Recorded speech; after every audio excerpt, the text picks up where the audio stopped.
Hello， 大家好，我是六子小五。这是一个老铁的轮椅控制器啊，它是在组装的时候螺丝不小心掉到主板上，闪个火花，应该是烧了某一处电路，让给大家拯救一下，并且录个视频。好的，这种是供电二师傅的。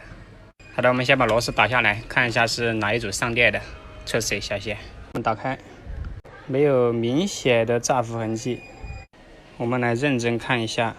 但愿不要是单片机烧坏了。这个单片机是 STM32，大家注意看这个位置。我们来放大看一下。我靠，不会又像上一个机器一样单片机烧挂了吧？我们把它拆下来洗一洗看一下。好了，我们把这个单片机洗一下。结果发现它是没有穿的啊。这什么印记啊，吓我一跳。好了，我们来看一下，它这块是控制板，电源从这儿输入的。那么既然单片机没有问题，我们就先从电源插起，先要测一下相关的元器件有没有击穿的。如果正常，我们就上电测一下电压。好的，经过测量，各个管子正常 ，IC 也没有明显短路，这边也是模式管啊。接下来我们就上电测一下电压。把控制板装上，电压调到20伏。好的，我们来看一下会不会大电流。不会啊，可以看一下这边上这个是开机键啊，也就是这个，我们按一下它，灯被点亮了，但是一松手就关掉了，这是开不了机的啊，蜂鸣器也不响。接下来我们要测一下单片机的供电，在这个下边5伏 3.3 伏的这个下边，这个板子挡住了，测不到。接着我们看一下这个开机线路怎么走的，看能不能给它强制开机，测一下电压。因为这个板子我看了一下，它的开机电路设计的比较特殊。一般的板子呢，我们插上电的话呢，它是有个待机电压的，就是单片机始终有一个供电的。这款控制板呢，它是上电之后20伏就指到这个位置，那么要通过我们的按键再控制这个管子导通之后，那么20伏才可以被加到了这些电源电路上来，否则这些电源电路是不得电压的，包括这个 3.3 伏给单片机供电的也是没有电压的。那么按键板这里的电压哪里来的呢？它也不是单一电压给的，它就是这个24伏通过这些10K 的还有2K 的电阻降压，然后直接到这块板上，也就是说从24伏从这个位置绕到这个板上，然后按这里相当于短接了，然后控制这个管子导通这些电源芯片才得电工作的。好的，还是以图纸的方式跟大家分析一下比较明确。那么这个24伏呢，是通过一个模式管控制，才能把这个电压加到各个 DC 转换电路上，包括 MCU 所供电需要的 3.3 伏。那么这个时候呢 ，MCU 都没得电，显然没有控制信号去控制这个模式管。那么这个时候就是我们的这个开关了。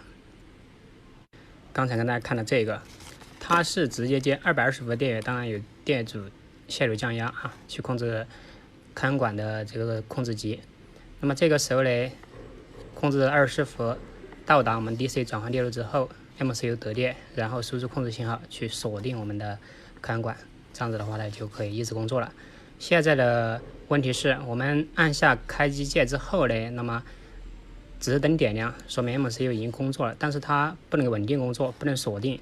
那么这个时候看一下 MCU 问题呢，还是供电的问题。好的，已经加上电阻来模拟短接开机电路，一定要加电阻啊，不能够24伏直接放在控制管的3级区。这样也能不用装控制板，然后这些电源芯片也能得电。我们试一下，先装上控制板，不按开关，看一下能不能点亮灯。好的，上电，可以的啊。现在我们就把控制板取了。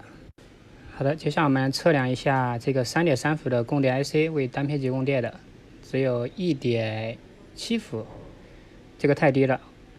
那是不是它的问题呢？我们来测一下它输入角。输入角只有 2.5 伏，肯定不正常。来测一下，这个 2.5 伏是这边提供的，输出也只有 2.5 伏，它的输入端4点多伏，显然是非常低的啊。这边的输入是这边的电压给的，再来测一下这边，也只能有4点多伏。我们再往前面找，应该是这路电压给的9伏多。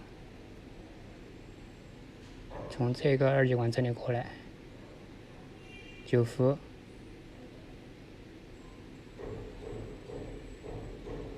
好的，我们看一下啊，跟着线路找过来，这一路是20伏，接近第2电压，然后过了一个电阻，就只剩9伏了，这个太低了。我们来看一下这颗电阻，这颗电阻显示220，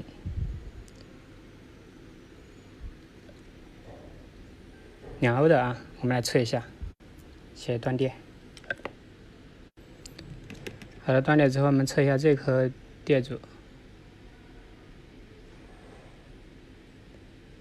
阻值1.5K 啊，这个很大了。接着我们更换一颗看一下。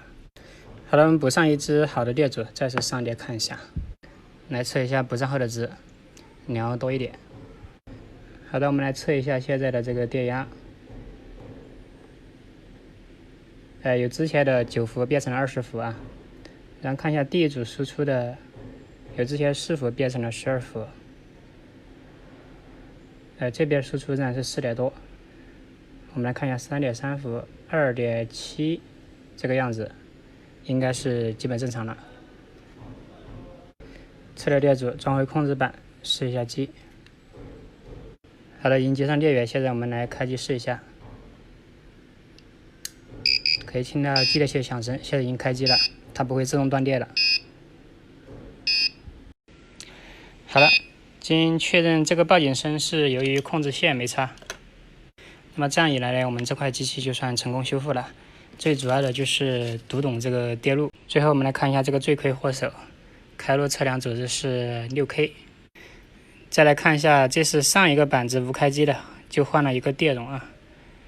看一下这个电容。